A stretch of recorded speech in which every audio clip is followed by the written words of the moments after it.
Assalamualaikum warahmatullahi wabarakatuh. Halo guys, perkenalkan nama saya Wilsi Aryani dengan NIM 23021080024 dari program Studi Manajemen Pendidikan Islam Universitas Islam Negeri Raden Fatah Palembang, mata kuliah aplikasi komputer manajemen dengan dosen pengampu Bapak Zulkifli Magister Pendidikan Islam. Baiklah, di sini saya akan memaparkan materi tentang sistem komputer. Selamat menyaksikan. Yang pertama itu ada komputer dan penyusunannya. Komputer adalah peralatan elektronik yang menerima masukan data, pengelolaan data, memberikan hasil keluaran dalam bentuk informasi, baik itu berupa gambar, teks, suara, maupun video. Kata kunci dalam sistem komputer yang pertama itu ada komponen komputer, kolaborasi dalam sistem komputer, interaksi antara manusia dan komputer, dan yang terakhir sistem operasi. Yang kedua itu ada komputer dan komponen penyusunannya yang terbagi menjadi dua. Yang pertama ada sistem komputer yang terdiri dari beberapa bagian. Yang pertama ada perangkat keras atau hardware yang merupakan komponen fisik dari sistem komputer yang dapat dilihat dan disentuh. Perangkat keras ini meliputi Central Processing Unit, memori penyimpanan, perangkat input atau output seperti keyboard dan monitor, serta perangkat jaringan lainnya. Yang kedua ada perangkat lunak atau software yang merupakan kumpulan instruksi dan program yang memberitahu komputer apa yang harus dilakukan. Perangkat lunak itu memungkinkan pengguna untuk berinteraksi dengan komputer dan melakukan berbagai tugas seperti pemrosesan kata, pengeditan gambar, dan penjelajahan internet. Dan yang terakhir ada pengguna, yang merupakan komponen penting dalam sistem komputer yang berinteraksi langsung dengan perangkat keras dan perangkat lunak. Pengguna memasukkan data, memberikan interaksi, dan menerima output dari komputer. Yang kedua itu jenis-jenis komputer. Yang pertama ada mikrokomputer. Mikrokomputer merupakan jenis komputer yang menggunakan mikroprosesor sebagai unit pemrosesan sentralnya. Mikrokomputer dirancang untuk digunakan oleh individu atau kelompok kecil dan biasanya memiliki kemampuan untuk menjalankan berbagai aplikasi dan tugas. Yang kedua, komputer personal. Sistem komputer ini mencangkup perangkat keras dan perangkat lunak yang dirancang untuk memenuhi kebutuhan individu. Contohnya, komponen personal meliputi komponen komputer pribadi, laptop, tablet, dan smartphone. Yang ketiga, mini PC merupakan komputer kecil yang memiliki ukuran lebih kecil daripada komputer desktop biasa, namun memiliki kemampuan untuk menjalankan berbagai aplikasi dan tugas. Mini PC biasanya digunakan untuk melakukan keperluan seperti streaming media, browsing internet, dan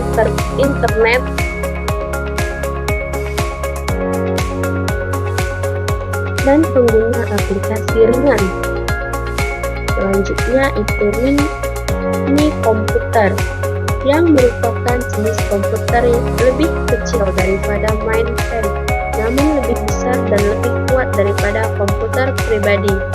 Mini komputer dirancang untuk mendukung beberapa pengguna sekaligus dan menjalankan aplikasi yang lebih kompleks.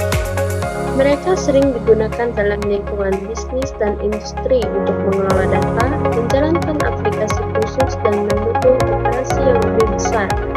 Mini komputer memiliki kemampuan multi pengguna dan multi tugas yang lebih baik daripada komputer pribadi.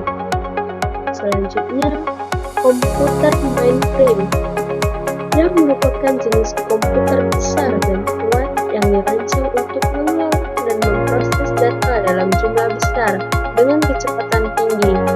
Mainframe digunakan dalam lingkungan bisnis dan organisasi besar untuk menjalankan aplikasi kritikal, mengolah transaksi, dan menyimpan data dalam skala besar.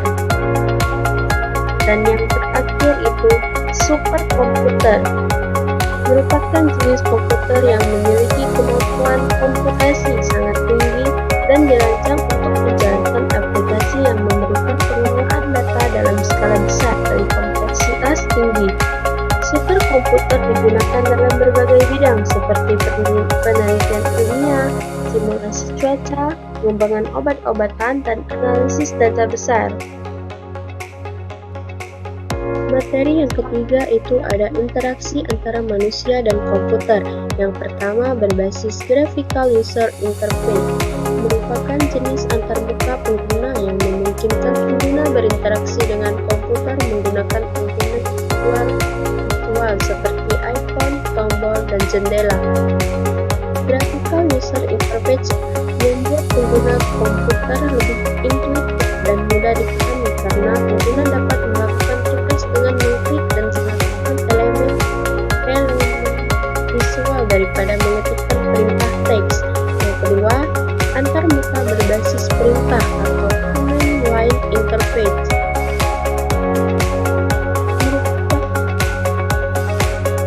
Jenis antarmuka pengguna yang memungkinkan pengguna berinteraksi dengan komputer menggunakan perintah teks. Pengguna mengetikkan perintah spesifik untuk menjalankan tugas, mengelola file, konfigurasi sistem. Command Line Interface memberikan kontrol yang lebih besar dan fleksibilitas bagi pengguna yang terbiasa dengan perintah teks, namun memerlukan pengetahuan tentang sintaks dan perintah yang digunakan. Ketiga, melalui suara atau audio. Antarmuka suara memungkinkan pengguna berinteraksi dengan komputer menggunakan perintah suara.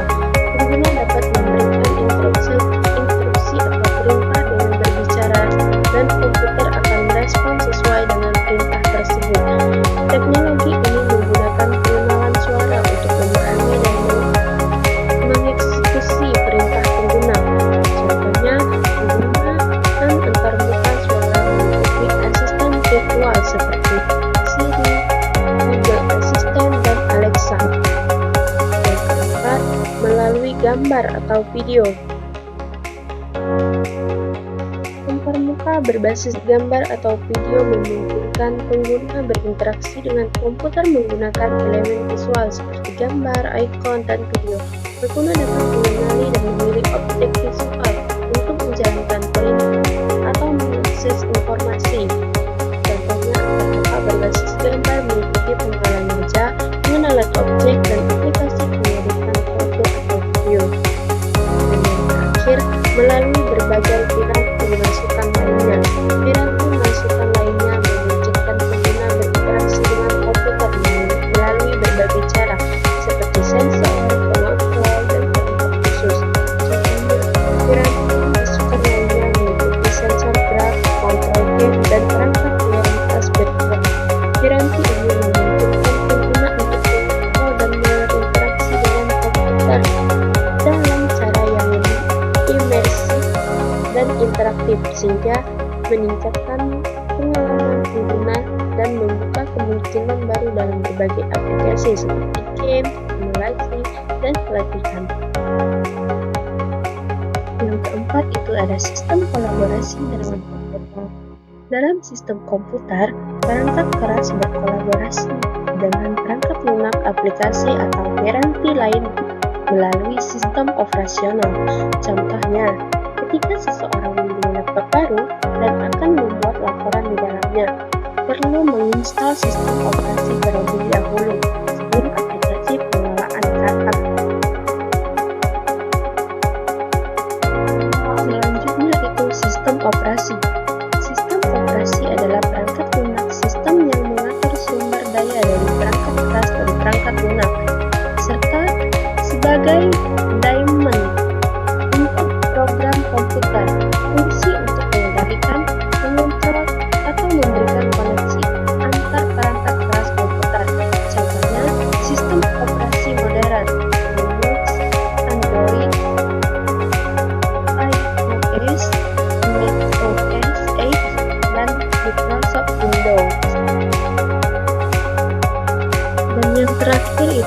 Komponen-komponen sistem operasi yang terbagi menjadi dua. Yang pertama, multitasking, mengerjakan beberapa pekerjaan sekaligus. Contoh, saat penggunanya sedang menjalankan aplikasi pengelolaan data, aplikasi pengelola lembar kerja, aplikasi presentasi, gambar. Yang kedua, komponen pada pemroses atau otak besar, terdiri atas prosesor, Central Processing Unit yang berupa chip, ROM, RAM, hard drive, CD-ROM, dan floppy drive. Setiap komponen terhubung dengan bus. Baiklah, mungkin itu saja yang dapat saya